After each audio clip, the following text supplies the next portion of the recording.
প্রায় ৮ মাস পেরুলেও পাকিস্তানের মাটিতে টেস্টে বাংলাদেশের স্বাগতিকদের হোয়াইট ওয়াশ করার সুখস্মৃতি এখনও তরতাজা। আগামী মাসেই আবারও পাকিস্তান সফরে যাচ্ছে বাংলাদেশ, তবে এবার হবে 5 ম্যাচের টি-20 সিরিজ।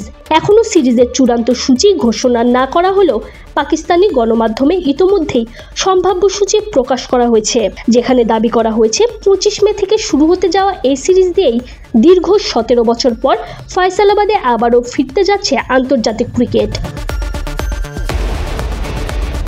পাকিস্তানের শীর্ষস্থানীয় সংবাদ মাধ্যম জিও সুপারের প্রতিবেদন অনুযায়ী মে মাসের 25 তারিখ থেকে শুরু হতে পারে সিরিজের প্রথম ম্যাচ।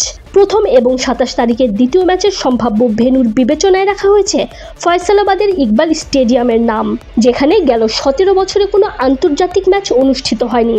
যথাক্রমে 30 মে, 1 এবং 3 জুন সিরিজের তৃতীয়, চতুর্থ এবং পঞ্চম ম্যাচ অনুষ্ঠিত হবে লাহোরের গাদ্দাফি স্টেডিয়ামে।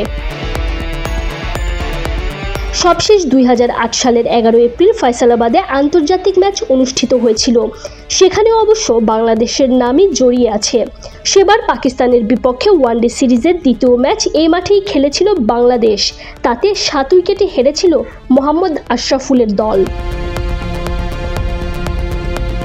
আইসিসি এফটিপি অনুযায়ী 3 ম্যাচের ওয়ানডে এবং টি-20 সিরিজ খেলার কথা থাকলেও আসন্ন এশিয়া কাপ এবং টি-20 বিশ্বকাপকে কেন্দ্র করে এই সফরে 5 ম্যাচের টি-20 সিরিজ খেলবে বাংলাদেশ। দুই বোর্ডের মধ্যকার আলোচনার মাধ্যমেই এমন সিদ্ধান্ত নেওয়া হয়েছে। অবশ্য আইসিসি এফটিপির বাইরে জুলাইয়ে আবারও পাকিস্তানের বাংলাদেশ সফরের কথা রয়েছে। এই সিরিজেও 3টা টি-20 ম্যাচ খেলার বিষয়ে বিসিবি এবং পিসিবির সভাপতি আইসিসি চ্যাম্পিয়ন্স ট্রফি চলাকালেই কথা বলেছেন।